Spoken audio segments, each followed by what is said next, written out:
semuanya, aku Farel dari kelas reguler A. Di sini aku akan menjelaskan tentang mekanisme sistem imun.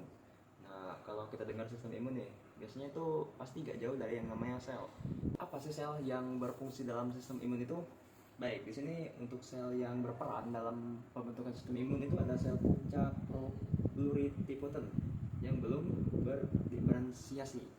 Yang dimana ini terbagi menjadi dua, yaitu sel punca myeloid dan sel punca limfoid. Sel punca melioid ada empat, yaitu ada megakaryosit, lalu ada prekursor granulosit, lalu ada prekursor eritrosit, dan juga prekursor monosit. Lalu di bagian sel punca limfoid itu ada sel limfosit yang berada di jaringan limfoid. Nah, yang tadi aku sebutkan itu semuanya berada di sumsum tulang. Baik, kembali ke megakaryosit, ini menghasilkan trombosit atau sering kita sebut dengan sel darah putih. Lalu ada prekursor granulosit, ini menghasilkan granulosit yang dipecah menjadi tiga, yaitu ada basofil, lalu ada eosinofil dan neutrofil. Lalu selanjutnya ada prekursor eritrosit, ini menghasilkan eritrosit atau yang sering kita sebut dengan sel darah merah. Lalu ada prekursor monosit, ini menghasilkan monosit yang sering disebut juga makrofag yang membantu sel B untuk menciptakan antibodi. Nah, lalu ada di bagian limfosit, ini menghasilkan limfosit, yaitu ada dua, yaitu limfosit B dan juga limfosit T. Di sini ada sistem pertahanan tubuh. Sistem pertahanan tubuh ini terbagi menjadi dua, yaitu yang sistem pertahanan tubuh spesifik dan juga spesifik. Di bagian non spesifik ini adalah pertahanan tubuh bawaan, terbagi menjadi dua. Yang pertama yaitu ada kulit yang berfungsi membantu mukosa, lalu normal flora. Ini adalah alat untuk kekebalan eksternal untuk menjaga tubuh kita dari serangan luar. Lalu ada pertahanan yang kedua, ada sel pertahanan bawaan. Ini seperti radang, protein yang diperangkap, lalu bahan antimikroba. Ini adalah kekebalan internal. Di bagian spesifik atau bawaan, ini ada limfoid yang terspesialisasi, yaitu ada sel B, lalu ada sel T dan C. Di bagian sel T ini terbagi menjadi sel T helper dan juga sel T killer. Next, di bagian immunity terbagi menjadi dua, yaitu ada innate dan adaptif.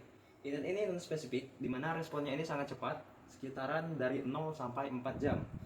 Untuk di poin innate ini, sel utamanya yaitu ada tiga. Yang pertama yaitu makrofag, lalu ada dendrit cell, lalu monocyte.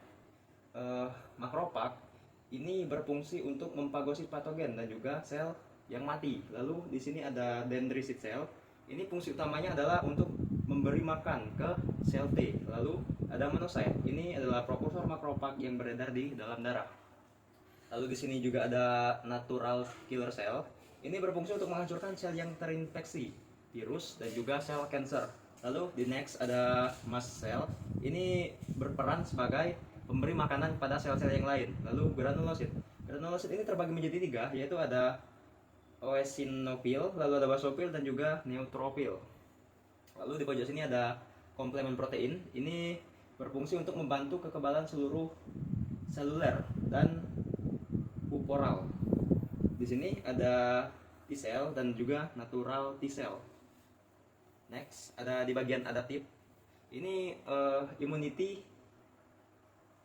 yang kita dapat, ya. Ini sangat lambat untuk responnya, itu sekitaran 4 sampai 14 hari. Di bagian ini poinnya itu ada dua. Yang pertama itu humoral, ini sebagai respons.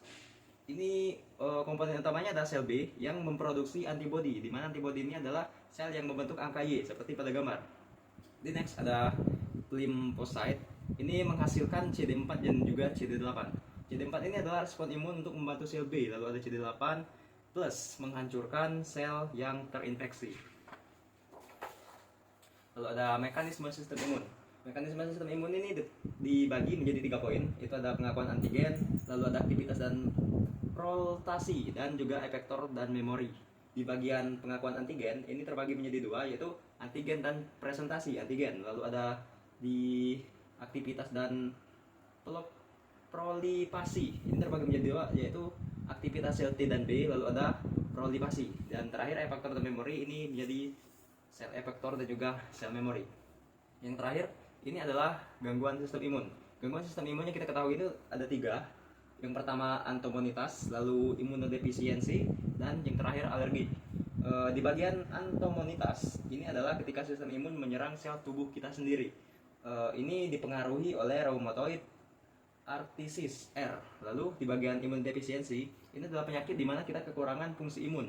Ini terbagi menjadi primer dan juga sekunder. Yang terakhir ada alergi. Alergi ini adalah reaksi imun yang berlebihan terhadap zat asing yang biasanya tidak berbahaya. Ini biasanya disebabkan oleh serbuk sari dan juga makanan tertentu. Semisal nih ada orang yang alergi terhadap serbuk bunga dan makanan-makanan seperti udang. Baik, itulah dia penjelasan tentang mekanisme sistem imun. Terima kasih untuk teman-teman yang sudah menyaksikan.